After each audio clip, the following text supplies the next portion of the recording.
Hello and welcome to the Deep Track Podcast, an exploration of watches, trends, and culture with a few adventures along the way. I'm your host, Blake Bettner. This week, I'm excited to welcome Justin, aka the Wristorian, to the podcast.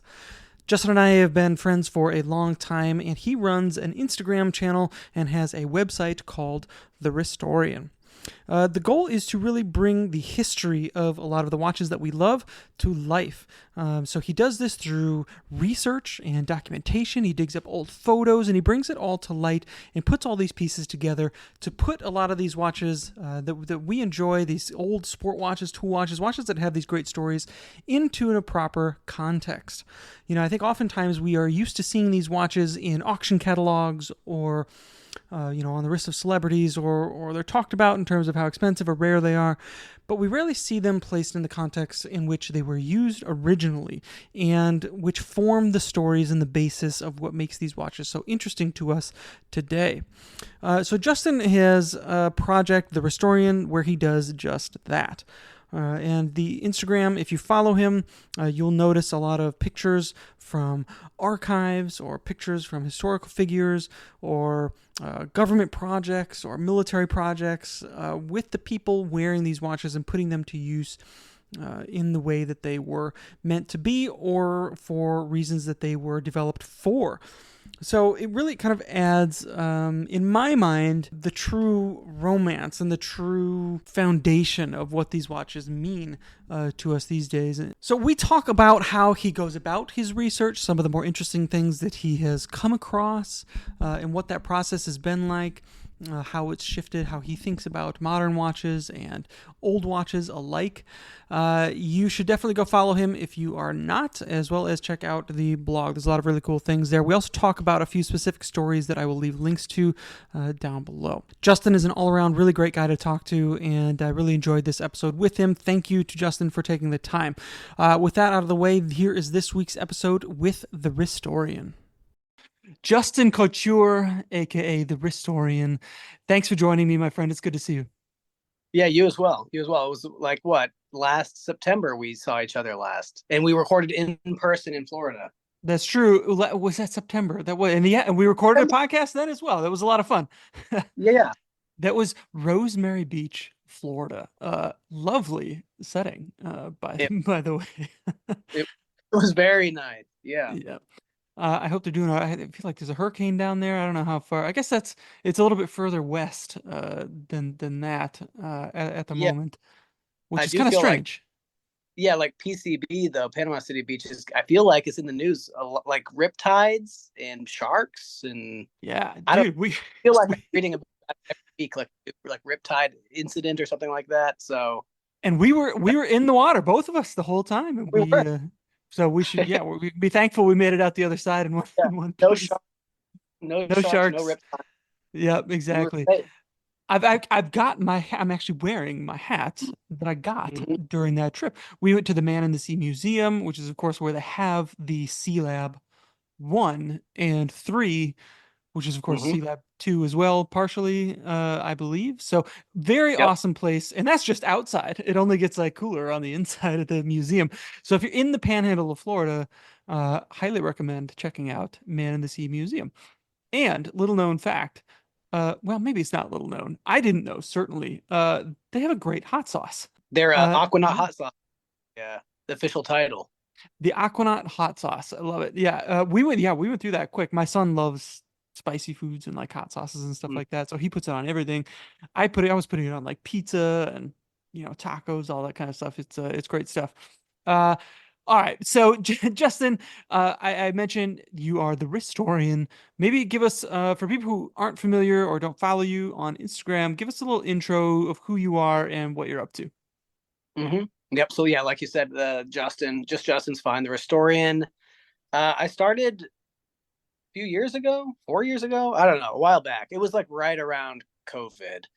A buddy of mine was like, hey, you should just start writing. And I came up with the Wristorian. I was already into vintage watches. So they were like, yeah, I came up with that name, the Wristorian, and they were like, you got to use it. So I kind of got like a domain, like a blog name that a friend had sort of paid for. And he was like, you just have to do it. You can thank me later. So that was like the impetus for me going like, well, I guess I'll actually like put some stuff on a blog I Yeah. feel like at the time I had maybe done a little bit. Uh, I had helped out with some research for a Hodinkee article, and I had kind of done some like freelance writing, but I wasn't doing like my own stuff. And I think Yeah. my Instagram name, because I was just getting into, I had been into watches for a couple of years, but it wasn't like my Instagram was the Wristorian. I had to like rebrand, I had to change my name on the Instagram and all that. So, Yeah. so I've been doing it for years, and I've just kind of been, it's gone through phases where I would do real deep dives on vintage watches and kind of the history around them, hence the name, obviously. And then uh, now I at least try to do like a weekly post on Instagram that just kind of highlights. I pull a lot of images from archives, all sorts of archives, military archives, government entities like NOAA or NASA, or some of them are even like university photo archives. I mean, Mm. really, whatever I think to look at. We've done CERN, so wherever I can find interesting photos, and if I can spot an interesting watch, yeah, I just kind of archive it into an Excel spreadsheet with like what it is, what year it is, what the subject of the photo is, a link, because the worst thing is finding like a plow prof on a guy like holding a monkey in the 70s in the jungle, and then just like completely losing the link, Yeah. and then Yeah. never.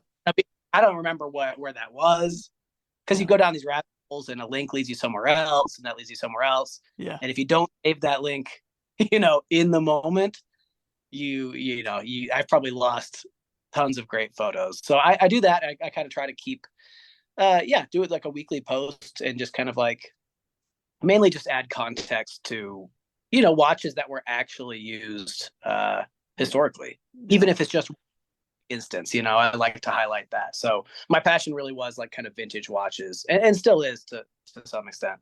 Yeah. They're fascinating posts, and you find some really incredible photos in there. And I gotta say, some of them it's hard for me to discern, and I'm sure you have this problem all the time, the watch, and then like piece together. And I'm sure you have come across all kinds of great photos where you just can't quite discern the watch Yeah. that's on the person's wrist. And Mhm. and there's probably a lot of great stories that are just kind of like lost to history because of that, right? Because it wasn't a big deal or it wasn't a part of it. But for guys like us and in this kind of circle of enthusiasts, it would be a big deal to kind of like put some of these pieces together, but it's just kind of like lost history.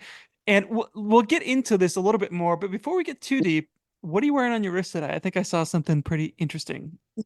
Yeah. So I got this IWC Porsche design, the Compass Ur. So it actually, like, I need to set the date and everything. But yeah, so this is the 19, I want to say 78, 79. It's like their first, it was like the earliest version of this watch.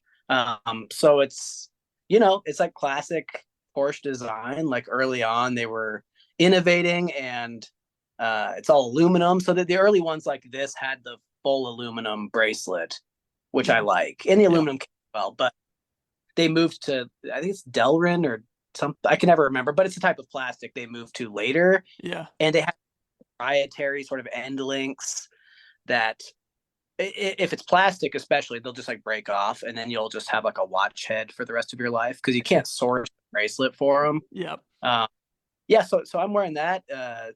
Yeah, it's awesome. I mean, I love the PVD. I love how light it is. Obviously, the name, it's also a compass and mirror, signal mirror, compass. The The signal bracelet. mirror or makeup touch up mirror. Yeah, Yeah. yeah, I can check my hair, make sure Yeah. before we record. But yeah, I definitely haven't used. I've used it more for a mirror than a signal mirror. Um, but yeah, and I think I've read that even like the links are like something like 5 millimeters each, so you can use them for measuring on a map. There's a button Interesting. on Yeah. Yeah, there's a button back here on the clasp that I've only ever hit once in my life, because that was enough to be like, I'm never touching that button again. But it basically like explodes the bracelet, and then it lays flat, because the way it is now, you can't actually like lay it flat. Yeah. That way you could use measure scale or distance or something on a map. Wow, So that's yeah, incredible. IWC and Porsche Design, like, yeah, I know you're a fan of them as well. They went wild with this in the late 70s, and so Yeah. uh, had it serviced. So so it's like totally wearable, runs well, and yeah, I like this watch a lot. I'm a big That's fan. that is so cool. So I'm wearing a Submariner on my wrist, but I Yep. have in front of me I think one of the older IWC Porsche design There you go. watches, older I should say, newer than that one. It's a world Yes. timer, and it's quartz, so it's got this like it's so thin. And it also has like a really Yeah. interesting kind of bracelet shell design, and it's a watch that I've been thinking about a lot lately. And this one needs to go in for service as well. But the whole partnership there between IWC and Porsche Design, I think, uh, gave us some really incredible watches that you don't really hear a lot about these days. You kind of got to pick through, and they're even kind of difficult to find information on some of them. Yep. And Yeah. they are watches that are almost unfathomable to be released like today by these Mhm. brands, right? Yep. Especially IWC, which is kind of like moved, certainly up market into a more premium Yeah. realm. And nothing against the watches that they make now. They're cool watches for sure, but they don't quite hit the same notes, like kind of creatively, that some of these watches do, which is something that I wanted to talk to you about today, just because I think I think both of you and I are really interested in this kind of crossover, transitional period where these, you know I think in the 50s, 60s, maybe even 70s, sports watches were, very functional utilitarian. And then as it got into like the late 80s and 90s, they almost became like slightly something else, but they were still kind of holding on to those like really kind of toolish roots. But they Hmm. certainly didn't serve maybe the same like practical function that they did in like the 60s or something. And then of course they became something else entirely, which is more like luxurious objects, I suppose, right? So you end up with some of these things that are kind of like in no man's land, like these Porsche design watches from Yep. by IWC that are kind of like neither here nor there, but they have this really great personalities to them. A watch I talk about a lot is the Zenith Rainbow Flyback being another one, kind of like made for the military, right before they did all these budget cuts to their military. So it kind of just turned into this, well, it's there. And that's also from the late 90s. And I think they're watches that just have something that you don't find in a lot of today's watches. And it's like hard to imagine, like I said, IWC making watches like this anymore. Where do you go to scratch your itch for watches like this in kind of like modern watches? One maybe came out today that we can talk about, but like, is that like, how do you think about this kind of transition into this kind of modern tool watch period? Yeah, it's tough. I mean, we talked about Florida. I think from like a modern perspective, everybody seems to love the FXD, but like making integrated lugs that are built into a case from like a tool watch perspective is something, to my knowledge, like you don't even really see that on vintage watches where that would have made sense. Especially, I mean, Yeah. yes, fixed spring bars are probably the best Just analog, welded right? in spring bars. Yeah. Yeah, fix the spring bars, which we kind of talked about in Florida. Like that was the idea, was these issued Tudors or Rolex that had fixed spring, or CWC or Seiko. I have a RAF Seiko over here, off screen. Same thing, fixed spring bars. You just throw it on a NATO, and that's so. But the idea though of building that into the case, to me, it's sort of like, I think that's part of the problem with, or not the problem, but what you mentioned. It's not really a problem. It is if you like the innovation. Is innovation now, I think, tends to move towards, understandably, but like digital watches, like an Apple Watch Ultra is probably the most innovative of the Apple watches, right? And the Yeah. most toolish. But back in the, like you said, 60s, 70s, even into the 80s, I think is where you started seeing it taper off for the same reason. Technology, like an Aqualand in the 80s was like, and they're still great, but it was sort of Yeah. like mind blowing because they started relying on technology. Where like in the 60s and 70s, if you wanted a super deep diving watch, maybe you got like a sea dweller and you put a helium escape valve. Like that was innovation for people who needed it for a Mhm. specific purpose. There's great examples. I mean, there's old dive watches with like thermometers built into the center. There's depth gauges.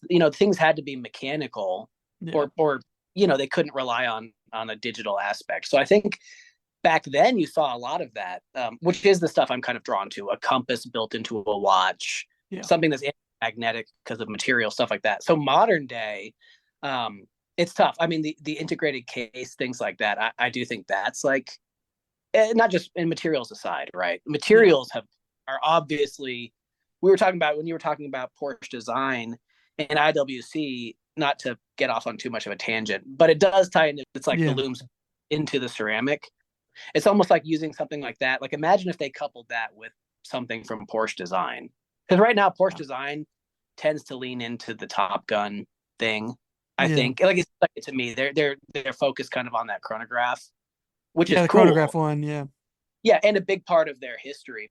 And I don't know how that works with IWC and Porsche design now, since they're like I don't know that I think Porsche design though at one point did re-release this actually, the Compass or under just the Porsche design name. Oh, did they? So Interesting. yeah, I think it was like a almost like a tribute to this. Uh-huh. So maybe they're allowed to. I don't know how the licensing and like back catalog works, but Hmm. your world timer is a good example. That world timer of yours looks a lot like the Ocean 2000 from like a Yeah, like if you just hold it up, the links are similar on the bracelet. The general shape is very similar. yeah. Uh, and Yeah, those and Ocean, the PD on the clasp too. It's got that kind yeah, of vibe to it. Yeah.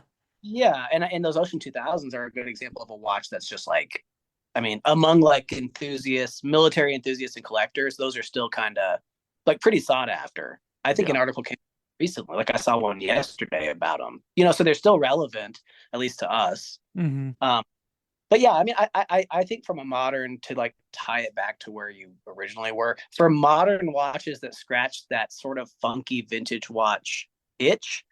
Um, like one that comes to mind for me, which I haven't seen in person, but like Arkin is one that the Yeah. instrumental. Well, actually, both models that Arkin's come out with.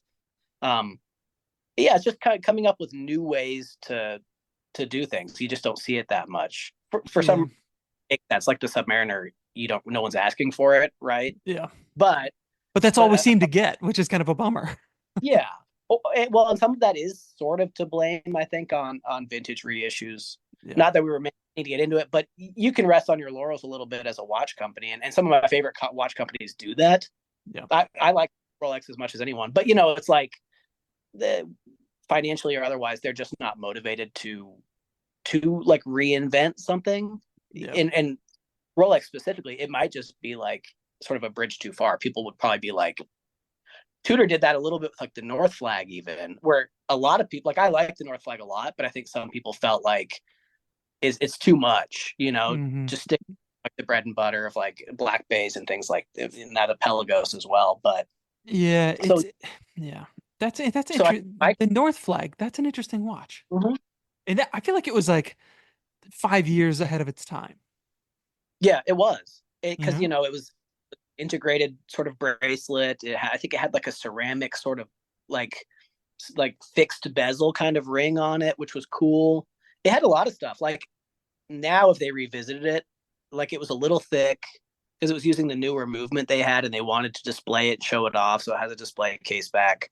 Which I think, you know, I think personally it would have been better. I almost always will say it's better with a closed case back than a display. Maybe on Yeah. a really high end watch, really seeing something amazing. Hmm. But in general, if you're going to a watch, give me a case back that's solid and give me something I can engrave ideally. And then you know, I'm happy. And it usually makes it slightly thinner, which is great on a watch like that too. Yeah. Yeah. Um, yeah. Yeah, that's an interesting observation, and I was thinking about this with a lot of my watches. I think I only have one watch that has an exhibition case back, and that's just because it's like the only way it comes. But I generally prefer watches that not have them, and that's only because I'm not playing in the like where I'm buying Langes and Yeah. manual wine Pateks and stuff like that where I would care to look at the movement, and then it's like something that I could really appreciate because I feel like that's kind of a lot of what you're paying for is like that craftsmanship. Whereas, Yeah. with an FXD or something, I'm not paying for that. So, Mhm. I don't care to. It's something else, right? So it's about something Yeah. else for me. So I don't really care to see it. And it almost like cheapens it for me that it like reminds me that if it's like a Solita SW 200 or something in the back of a watch, I don't need to turn it over and see that. Like I just don't. And then it will remind me like, oh yeah, this is maybe I overpaid for that, or maybe it's something else. Like I have this other watch in front of me. It's a Hublot. It's a Hmm. classic fusion, and it's the essential gray, the one that just came out the other week, and it has that, and it's like 45 millimeters or something like that, and it has I think it's a Salida based movement in there, and you see it's just like this like kind of tiny exhibition window, and it looks like like it it's not doing the watch any favors, I guess. I'll just Yeah. say that. So Yeah. the closed case back is kind of like a it's not a hill I'd die on, but it's like certainly when I'm buying watches for myself, like it doesn't even enter the my thought process. But one thing that I haven't done is engrave any of the case backs of my watches, and it's something that I've thought about. I know you and I were talking about it like last year. We talked about it a couple Yeah. times, and I've got some ideas of what I would, and then that like makes it almost permanent, right? Does it like Yeah. kind of instill a permanence in the watch of like, oh, I did this thing and Right. it therefore, and I will say, like, I've sold a watch or two that I've later regretted, and had I had the case back engraved, I probably would have never sold it in the first place. So, Yeah. No, I think that's a good like. Yeah, I don't know that I've ever been tempted to like. I have plans to engrave other watches in my collection, but like I got a Pelagos 39. I had it when we were in Florida. I think it was engraved at the time, but yeah, I had got it engraved maybe a couple weeks after with just like the Wristorian logo. yeah, Um, yeah, I do think there's a way of sort of solidifying it in your collection.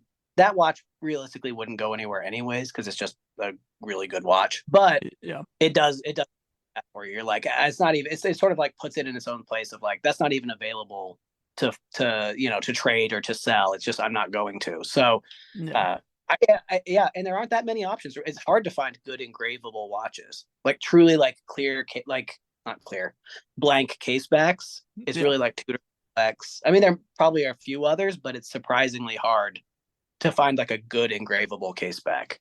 Yeah, that's true. It'd be interesting if a brand like Omega, for instance, that puts all this crazy stuff on the back, if they would offer you another like just blank case back with the watch if you wanted to get it engraved, or at least had an option of, hey, if you'd like to have this engraved, we have blanks that will fit on the case Yeah, back so that you could get it engraved, and then have a little spot in the case or something that you could put the OEM case back and enjoy the hippocampus or or whatever it is, right? uh that's interesting. um and I'm glad that you mentioned that about the FXD, because we were kind of talking about modern watches that just don't, I don't know, like they don't you have like they don't take the risks like that and have that kind of character. And the FXD I think is one of them. Not that it's like that outlandish or anything, but that like no, integrated fixed lug, I think is really cool. When the watch came out, I thought, and as popular as it kind of had been, I thought maybe we would see more brands do something similar to that. And I'm kind of surprised that we haven't seen anybody else make just like a single mid-case piece that incorporates the lug in like one single swoop. It's a very interesting yeah, design, and I think it looks really cool, in my opinion, and makes it very unique. Of course, you can only use the pass-through straps, but there's something about it that just kind of like imbues a bit of personality that I really like to see. And I think that's why that watch kind of scratches that itch for a lot of people, maybe oh, because you just don't see stuff like that happening. If you go to like Zinn, they're like a great modern example of a brand that just does like crazy weird stuff in modern watches. And I think that's why we love Zinn. They're doing oil-filled cases, and they've got yeah. the moisture indicator in the lug and just like weird stuff. Right. So, like I would love to see more kind of mainstream brands doing things like that. Are you surprised that we haven't seen more of, fixed lug designs? Yeah, I feel like there was, I mean, there's the classics like CWC that still build off of their Yeah. history, which is like fixed lugs. And Um, Marathon. Yeah. yeah, marathon. So there are those, but again, that falls into like a historical, Yeah. where even if you make the argument that Tudor sort of leaned on it on fixed spring bars on military issued watches, at the point when you're integrating it into the entire case, you've come up with something sort of novel, right? I mean, Yeah. to me, it's like, yeah, because you could have just fixed the lugs on a Pelagos and called it a day, Yeah. like just fix spring bar, but that wouldn't have been the same. I feel like we see that with the fixed lug thing with Omega. Isn't there an Omega that has There's a like Planet Ocean Ultra Deep that okay, is, I think it's like 20 millimeters thick, and they don't make many right, of them, but it has a very cool integrated lug design that has like a gap in yeah, between in the middle. Like it's very interesting. I would love to see them do a new Planet Ocean model that is like a 300-meter depth, that yeah, has that same kind of fixed lug, maybe in titanium. I think would be really cool. But like the hmm design language is there. So, and I think theirs is because it still kind of incorporates a twisted lug a little bit. So it's hmm it's really cool. I love that. I love that kind of stuff. Um, but vintage stuff. This is where I think our hearts lie, as they say. And you're kind of every week you're dedicating some of your time to kind of research and finding these things. Have you come across any images or done any research that would had kind of alluded to a watch that you didn't know existed that kind of later surprised you that like, oh, I can't believe I didn't know about this, and then here it is in these kind of historic documents or on this guy's wrist or something like that? Because I come across new watches all the time that I'm like, oh, I had no idea that existed, and this has been my livelihood for for a Yeah. long long time. I've alluded to it a couple times now, the Momentum UDT watch based on an old the Chronosport UDT watch from the 80s, and then seeing some of the watches that other people have talked about that did something similar, where it's an anti-digi thing from that same era that I had no idea existed, and now like all these things are popping out of the woodwork is really awesome. But have you kind of come across anything like this that has led you to discover, even just to you, like, oh, this is a watch that I didn't even know existed because I saw it on a picture of this guy? I, off the top of my head, not really. I mean, the problem is like if it'd have to have a really distinctive like case or something that would point me towards it. And most, when you're looking for watches in like old photos, you kind of have to know the watch before you see the photo. If you see the photo, you know what I mean? If you see the photo first, unless there's like some crazy bezel or crazy shape or something that would be like, that's a standout watch. Um, then it would be hard. So the bulk of sort of like my like mind palace of watches, right, which is such a corny phrase, but like it comes from like eBay or like just having seen so many different models there that if I can then remember that and associate it with a photo, it typically works that way, right? Sure. I mean, there are photos though that are like stories and photos that we've come across. So I have a twin brother who's a minute older than me. He's sort of like behind the scenes on, although he did write a great article about this watch in particular, but he's sort of behind the scenes. He spots a lot of watches too and kind of adds them to the same hopper that I pull from, right? So Hmm. he got me into watches originally. So he's very good at watch spotting. He wrote an article about a hot air balloonist for my blog. And so he saw a photo of a hot air balloonist who's fairly well known in a very small industry, right? Sure. Competitive, not a huge market, I don't think. But this was, I think, from the 70s, maybe early or mid 70s. And my brother Devin, he was just combing through images, I think, on Getty. And you sort of just, a lot of it's just like trial and error. You type in something like extreme kayaking and then filter by date and go, well, this guy's wearing a Ploprof kayaking in the 80s, right? Or whatever's interesting. Yeah. So Devin did that and found this old chronograph. And it was pretty like prominent in a photo. It was like a portrait of this guy in front of a hot air balloon. And so Devin was able to identify it. It was a Certina Chronolympic chronograph. It was like a regatta timing uh, chronograph. Wow. An obscure model. I don't think many. So Devin, I don't know if he knew of the model before, but either way, he was able to sort of say that's what that is. But then he was able to take it one step further and actually reach out, find the guy, reach out to him, and the guy was like, "Oh yeah, I have that watch sitting in my drawer here. I bought it in Wow. Switzerland before a hot air ballooning competition in 1972 or something." Yeah. That's And so incredible. Devin ended up getting the whole story. Yeah, he got the whole story from him. Like I said, it's on my blog if you want to. I'm probably missing some details, but yeah. So what's funny is he was looking for a watch he could actually use to time like the jets and stuff of the hot air balloon. And someone had told him that there was a watch that was out that had an altimeter built into it. So that's what he was hoping to get in Switzerland, and he wasn't able to find it. Um, that's almost certainly a Favre Luba, I think is, if I'm mispronouncing it. They had a watch called a Bivouac that had an altimeter built into it back in the 70s. Yeah. That's probably what he was searching for, because there's, when you talk about funky vintage watches, there's not like a whole slew of them that had altimeters built in, especially Mhm. mechanical. So he ended up buying this Certina, which I think they only ended up making for maybe a couple of years. It's a pretty obscure one. Yeah. Um, yeah, and so long story short, Devin, they talked a little bit. This guy's in Australia. He's pretty well known. He ended up starting his own hot air ballooning company, and he's still pretty involved. His name's Peter Vizard, but he ended up selling that watch to my brother. No. And Wow. so like came full circle. So then Devin had it serviced, which wasn't the easiest, just because it's, chronographs in general are a pain. And he literally had it sitting in a drawer since, I think he said he switched over to a Casio or something, you know, early '80s, whenever you could, Yeah. and kind of put that one in a drawer. Mm. And so yeah, now Devin has it in his collection. He's got this great story of like just like a crazy tool watch purpose that this guy used a chronograph for, even though it was meant for regatta timing. So Yeah. Oh man, yeah. that is awesome. And I Mm-hmm. love the idea of you coming across these guys and they, they're in my experience, which is admittedly limited. When I come across some of these people, they're the watch to them, they don't give it really much of a thought. It's just another kind of a tool that they had to fulfill a function, and it wasn't like a, oh, this is like what I wear every day and people think it's cool and I like the way it looks with my outfits. Like it's none of that. It's just like a very specific function that it's fulfilling, and then that's that. And it did it well. Yeah. And maybe that's why it resonates so much for people like us. But I love the fact that he was able to find him.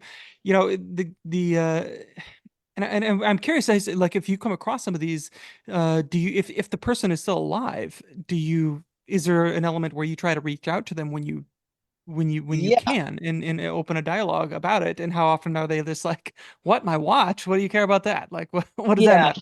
Yeah, that's a good question, and it feels a little silly to talk about. But like I said, so from the beginning though, my goal was to kind of like preserve history in like whatever way I could, just focused around like the lens of watches. So it is kind of sometimes a tough, like, if you can find who it is, if you can identify who it is, and it's a good enough picture that it says, hey, this is Sergeant whatever, you Yeah. know, if you can find an email or something, yeah, you kind of have to be, email feels pretty like kind of low risk, where it's like I'd probably be anxious about like I'm just going to call them, out of nowhere. But email is like, if you have any interest in responding, you will, and if you don't, you just try to be kind of. I typically just kind of say like, hey, I write about watches. I have an interest in history. This is my blog, and sometimes I'll show them examples of like what I've made. So it's like, oh, this guy's not necessarily just fishing to buy my watch, or what's this guy even talking about? Yeah.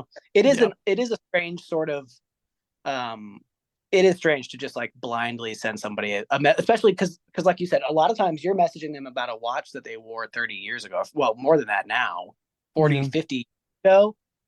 So sometimes they're like, nah, I never had a watch like that. Yeah. And you're like looking at a photo of you wearing it, you know Yeah. and other times they're super interested in they didn't know anything about their watch. Like I reached out to a guy, well, and like reaching out to somebody often connects you to someone else, which connects especially on the military side. Mm. Like I connected with some of the aquanauts from C Lab when I was from C Lab 2 and 3, when Hmm. I was reaching an Aquastar years ago, when I first kind of started my blog. And yeah, there's been multiple times that one of these aquanauts, who I still talk to from time to time, we're sort of just like pen pals. He'll say like, oh, hey, I'm connecting you with this guy who was also involved in C Lab. He may be able to tell you more about his watch, and Yeah. they've they've sent me Tudor Submariners, they've sent me Rolex Sea Dwellers from C Lab, Wow. Doxas, a T-Graph, and not I mean, obviously they didn't literally send me the watch. He's connected me with people who've sent me Yeah. photos. Hey, this is my watch.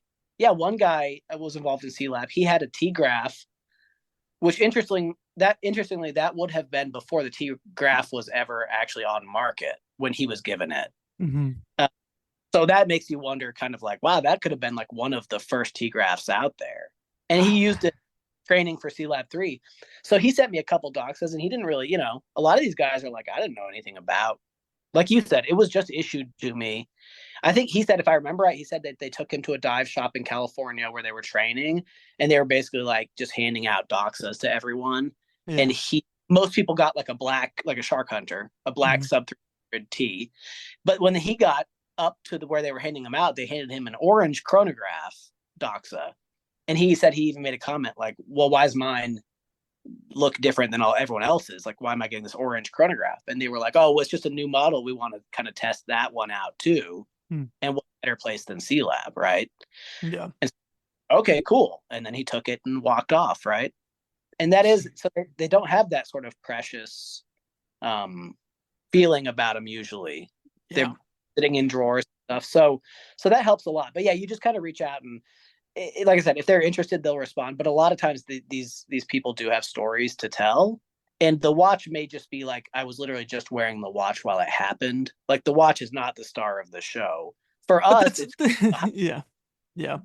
but that's kind of the whole point, right? Is like I like to acknowledge what the watch was, but the big picture is like, hey, that watch survived for 30 days at 200 feet, or that watch, it's about the event. It's not always the watches. Sometimes the watches aren't even that in the scope of like us as collectors.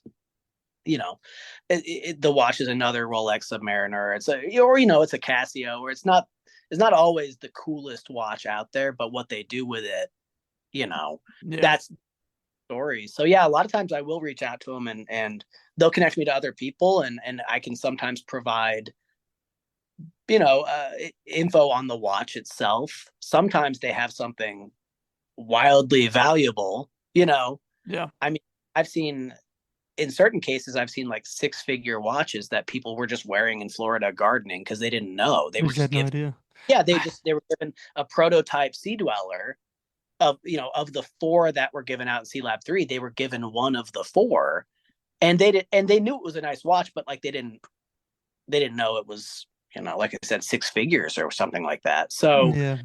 that can be beneficial too. I mean, on some level you feel like you're kind of ruining it for them because they were just ignorance is bliss and they were just wearing it Yeah. gardening. But at the point when they know it's worth 100,000 or more, then they're like, I probably won't wear it gardening or diving because Yeah. he was in his 80s. He's still diving with it when I talked to him initially. Oh, So that's amazing. I love hearing yeah, so, and that makes me feel better than like, well, it's just was sitting in a drawer and then like a dealer came along and, told me what it was worth. right. On that note, do you have, and you don't have to like name names or anything, but do you have like dealers that will reach out to you and are like, hey, I saw that you connected with this guy that had this watch. Can I get his contact information? Or like auction houses or things like that? Because these are, this is the kind of stuff that can make prices at auction go nuts. The Mm, provenance that is tied to the original person when they have mm, these things, and with the documentation, you see a lot of auction houses that have these letters that they find and photographs that they'll sign and documents that they'll sign to kind of confirming that whole provenance single line type thing. yeah. Have you ever had any like dealers or auction houses reach out to you looking to get in touch Yeah. with some of these people? I have had some sort of like vintage watch dealers who like I have good relationships with, and they'll sometimes say like, oh, if that person ever wants to sell, let me know, kind of thing. Um, and I don't obviously, like, I collect watches too, so if they have something and they're like, and I pay them a fair price, I'm happy to pick it up. I've not had that happen to me.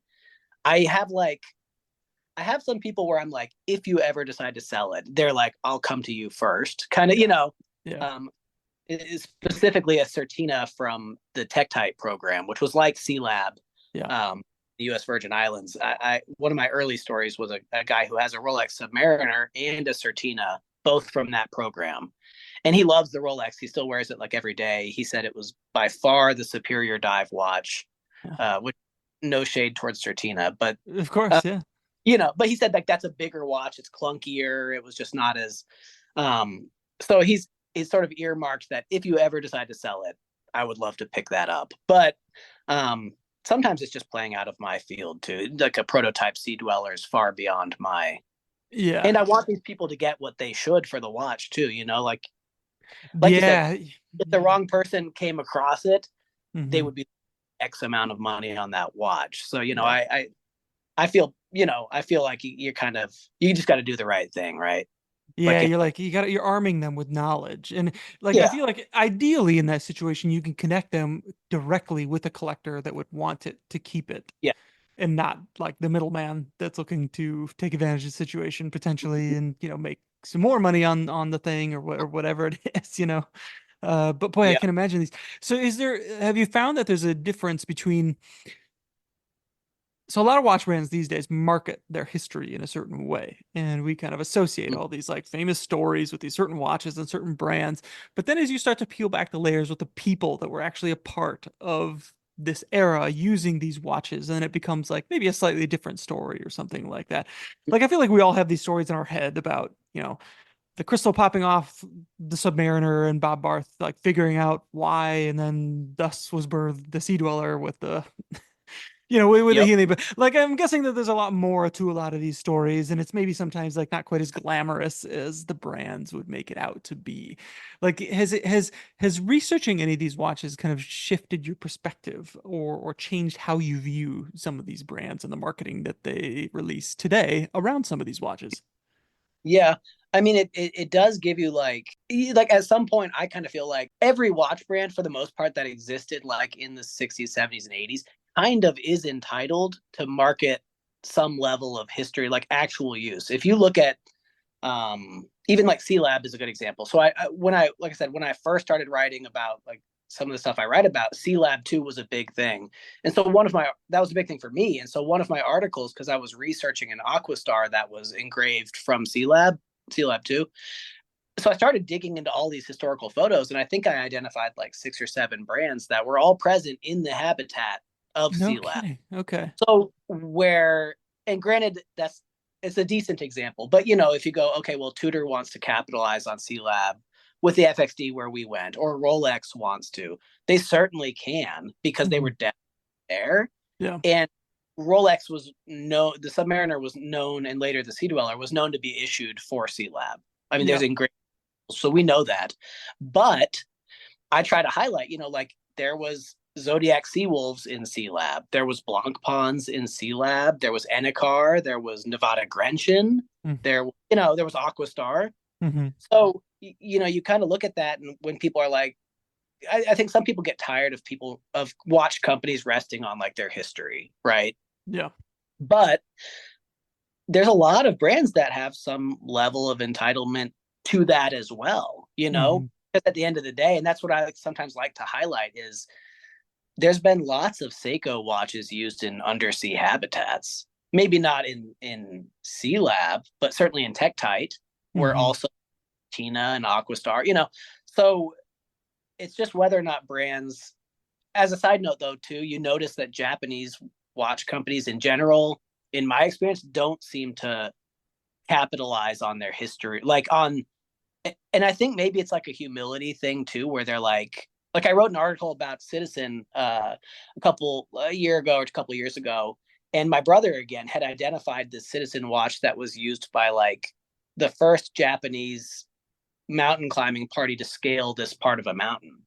And we were kind of in contact with Citizen. So I had these great photos and like identified it and wrote about it in this article. And Citizen was like, oh, yeah, we knew that watch was there the first time that was ever scaled. They were like, they even told me some backstory, like it was a group of like college friends, and one of them was the daughter of the owner of Citizen, so they supplied watches. I'd have Oh, to go read, wow. Huh. but they were like, no, we 100% know about that. But like you could Google it, and there's not a single, other than my article, there's not a single mention of it anywhere. Hmm. Well, maybe that'll change soon. I think it's their 100th anniversary this year, and I think Yeah. they've got some events and things planned around that. I guess I'll just leave it at that. Yeah. Where they're kind of, well, hopefully we'll highlight some parts of their history. Uh, and in one example, since you mentioned these Japanese brands, just this week, all the hubbub about Seiko bringing back the Pogue Yeah. colorway, and I say that colorway because that's what they brought back, not the 6139. They Right. a modern solar chronograph. They put the Pogue colorway in. Mm-hmm. I don't think I in any of the Seiko materials that I got, I don't think I saw it referred to as such, though, because of course the Pogue is the name of the last name of a guy, of a colonel who's associated, who has some really great history, was a part of the space program, and 6139 that he was wearing in space, which is of course really awesome, and that's kind of why the watch is called that, of course, because it's tied to him. So now seeing people kind of refer to this new watch as that, yeah, I don't know. Like, I guess I'm of two minds about it. I don't mind them saying like, oh, well, it's we're bringing back the colorway, but it's we're not bringing back. Yeah, I'd love a proper return of like a 6139 style chronograph. Don't get me wrong, but seeing like the colorway brought back this way, and I guess Seiko's not leaning into it, to your point. So it's kind of like, well, it's just a colorway from their back catalog. to them. Yeah. Even though I'm sure they know all the details of all this stuff uh, Yeah. of the guy using it. And I'm sure that stuff happens all the time, right? Oh yeah, yeah, and it's great. Yeah, I mean, the space connection for the Pogue is great, and I was digging into a bunch of like sort of motorsport archives, and there were tons of people in all these races and things wearing Pogues and 6139s, and it makes sense. There's tons of chronographs involved, and that's the stuff too where you it lends credibility to it, so they market the Daytona or the El Primero or whatever, as like racing watches, and they do have a lot of history there. But like the more you look at all these photos, especially the amount that I have, it chronographs really were like they were commonly, they in these like big racing sort of archives, they're everywhere. I mean, tons of chronographs. Daytonas are all over the place. I mean, so they rightfully so, they really were. So it's like the tool watch thing. I think some people get kind of jaded and think the tool watch thing is obsolete, but the heritage of a lot of these watches really were tool watches. Yeah. Whether we need to lean into it as hard as we do or whatnot. I think with the Pogue specifically, I don't have one anymore, but I've owned a couple. It's hard when you talk about vintage, not just vintage reissues, but a modern Pogue, because that's something I like to see more of too. Is like you don't need to recreate one for one the vintage Pogue. You know, you can update something without recreating it. You can make it sort of the successor to this, right? Yeah. And I'm trying to think of a great example, but where take design cues from it, but you don't have to make it a one-to-one copy. Yeah. Seiko kind of has done that with some of their like high end, like the 62 Moss reissues that had they're like a grand Seiko level movement.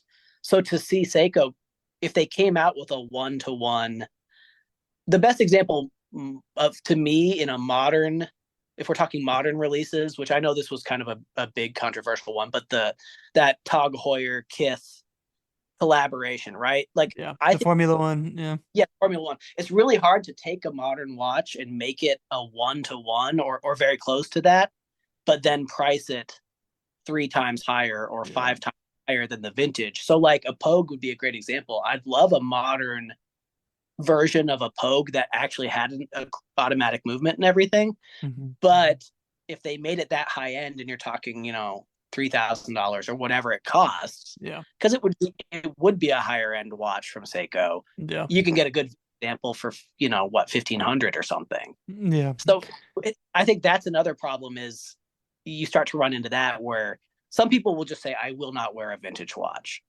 But for the people who will wear one, like me, it's hard to justify this price versus an original, especially in the case of like the Tag Heuer, because you're talking, I don't know, $500 probably gets you a really good vintage example, Yeah.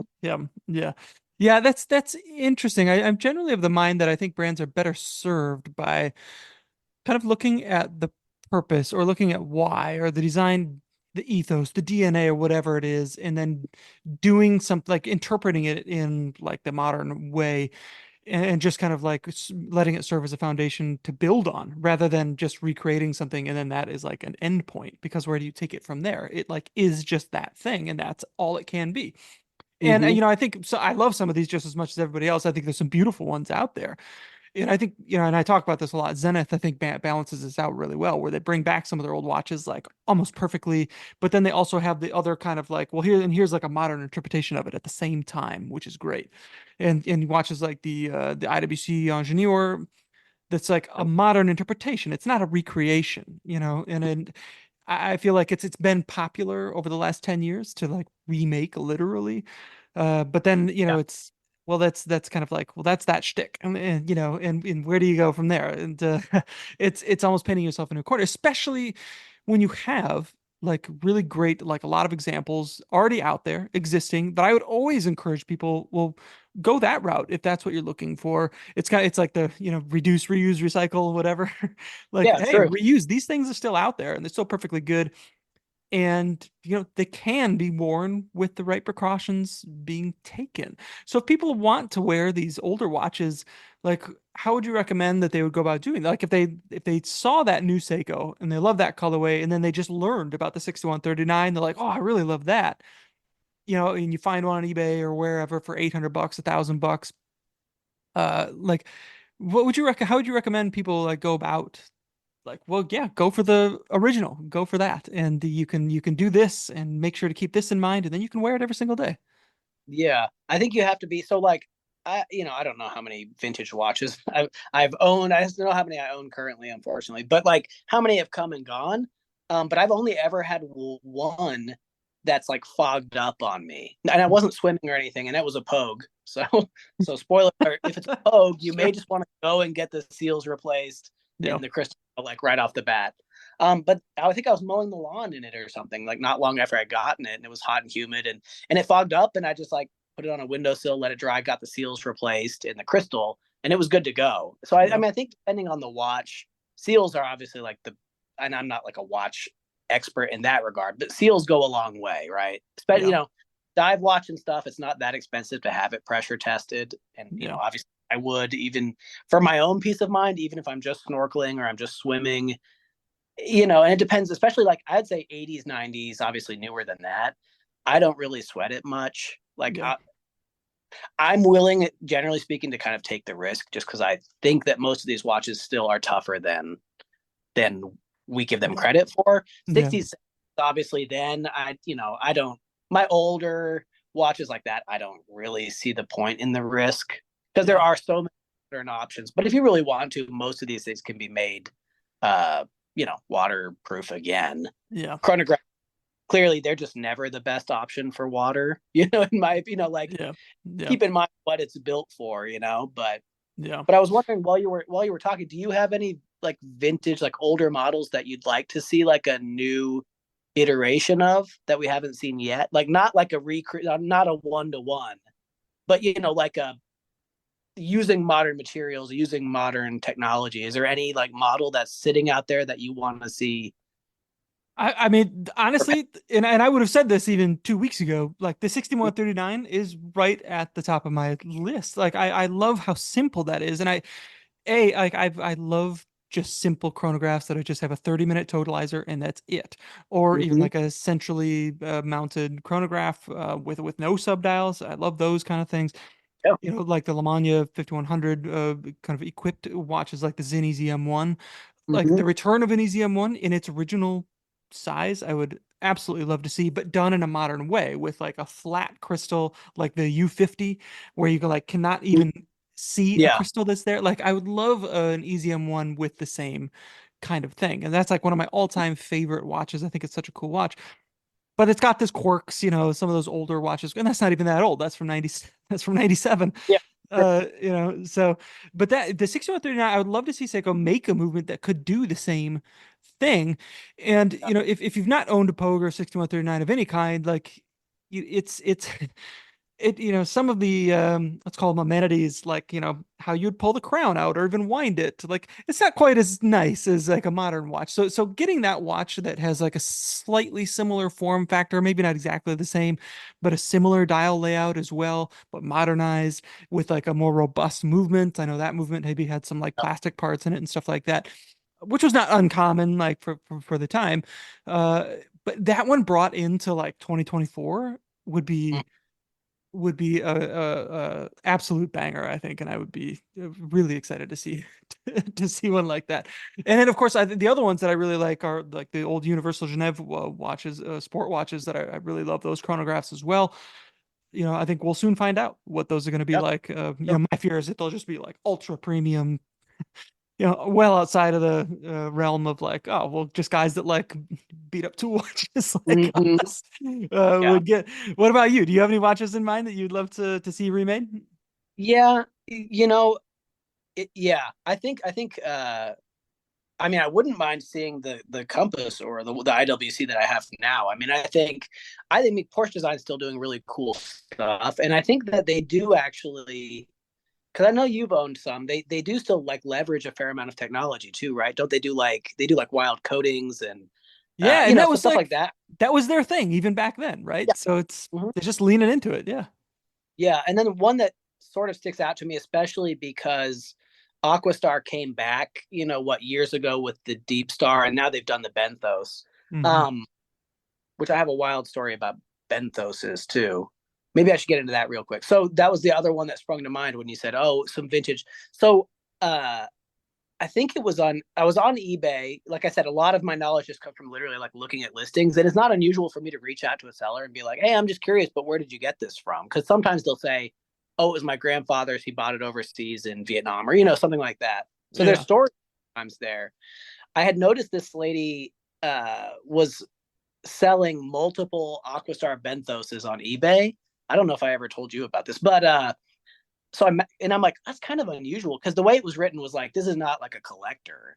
This is just somebody. But why would somebody list 5 Aquastar benthos, like vintage benthoses, on eBay? So I messaged her, and oh yeah, because in the listing she had a couple pictures of her grandfather spearfishing off the coast of California with a benthos, Uh-huh. and she had written in there he worked for Scuba Pro back in the 70s. So I messaged her, and we ended up sort of emailing a few times back and forth. She had 60 of them. 60 of them. 60 original Aquastar benthoses. She sent me a picture. I'll have to find it. Literally, it's 60. It's like five, five, five, five, five, five, like all lined up. Yeah. She had 60 of them. So she said her grandfather had passed away not too long before, and all, like, the family sort of like separated out what his belongings, and they basically told her, you can just have whatever's in the garage. And so she had pulled a box off a shelf in the garage, and it was just full of them, just a box of benthoses. And so I ended up kind of talking to her a little bit back and forth, and I kind of helped her sell a few, because it's a, that's kind of a fan favorite among like vintage tool watch enthusiasts, for good reason. Mm-hmm. That center chronograph and Mm-hmm. meters of water, it was a pretty solid dive watch for its time. And so, yeah, I mean, that's, like I said, that's a small sort of tangent, but it was wild. She had, yeah. And so Scuba Pro retailed the benthos through their catalogs in the 70s. Yeah. So presumably he was, selling them, or maybe they were returns or something, because they weren't pristine, Oh, interesting. Okay. so they Did you weren't like did you new let old. Rick Morai know this? I bet he would Yeah, have like wanted to yeah, get all of them. yes, he knows.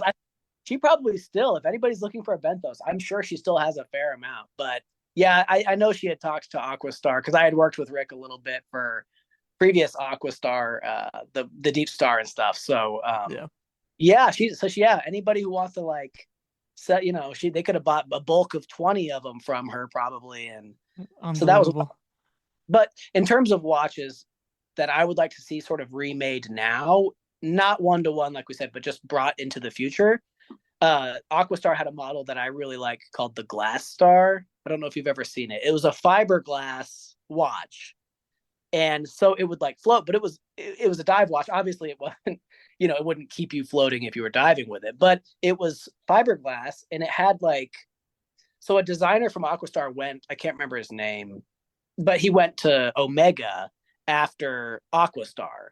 And you could actually tell that like some of the design language from the Glass Star like made it into prototypes at Omega. If you look at some of their old prototypes for like the Seamaster 1000s, it's got a really cool Richard or something. Yes, he's the guy. There's a whole story there with his family. His dad had a watch brand, and then he started Aquastar, and then he went on to help Omega design the Ploprof. Yeah, the originally. Ploprof Master 1000. So if you look up a photo of the Glass Star, this like, it has like a really cool seconds hand with like a big back, like sort of counterweight. Yeah. I think it's this, but either way, it's very cool. But I would love to see them, especially because Aquastar was brought back by Rick and sort of his crew. I'd love to see them make that, in ceramic or something. Use a modern material that's obviously not fiberglass, because there were downsides. Like, servicing it was a nightmare, because I think the case back was effectively like glued on, or it was a front loader. It wasn't convenient, but it had some great colors too. They had a yellow bezel version. Yeah, it's a super cool vintage watch, and I'd love to see them, bring that in carbon. I think carbon would be a sort of a no-brainer for. This thing is gnarly. I'm looking at one for that Analog Shift had sold not too long ago. This thing is just gnarly. I'll leave links to all this stuff down below, so you can check this thing out. Yeah, isn't it wild? I think that would be. Obviously it's a deep cut, but Aquastar's got the benthos, and they've got the Deep Star, but eventually they're going to be looking to other models. And I think that's one, like you could do fixed lugs on that, no problem. You could do, there's a lot of things you could do with that with modern materials that would truly just sort of improve it. I Yeah, don't, I would be pumped to see that brought back. It's that's such a deep yeah, cut, but it's a that's a cool great model. example. The Mm-hmm. Bentos 500 is another great example, and it's cool as that they brought it back as it kind of originally was, maybe even like a little bit thinner. But if they had like conceptually reworked that into like a modern watch, oh boy, I would have really loved that. Because the I mean the case, it's a very robust watch, right? And it's almost like it's hard to Yeah. wear like on the day in day Mm-hmm. out.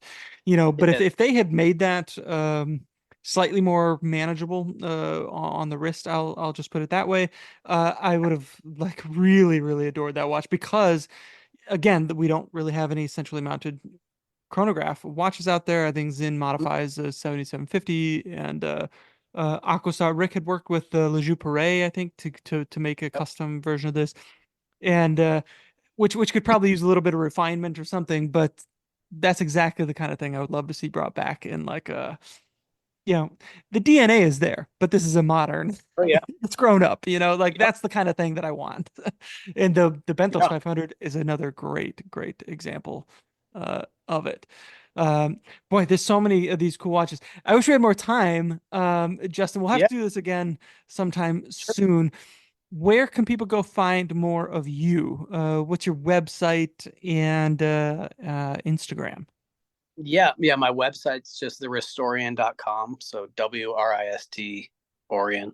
Uh, and yeah, the underscore Wristorian's my Instagram. So, I mean, I'm definitely like a little bit more active on I've got tons of stories I need to write and I know I need to get, you know, get to Yeah, work on them. But the right now where I'm at in my life, the weekly posts are sort of like, it's pretty manageable. yeah, So I'm definitely sort of more active there. So, yeah, so check out my Instagram and, they're fairly small little posts. They're like I typically just post the photo, what the watch is, and then a reference of it and a little sort of blurb about the context. So it's something I think is fun to just sort of browse if you get a little time. So, and if you have any questions about vintage watches or anything, feel free to, you know, hit me up and I'm always happy to talk watches. yeah.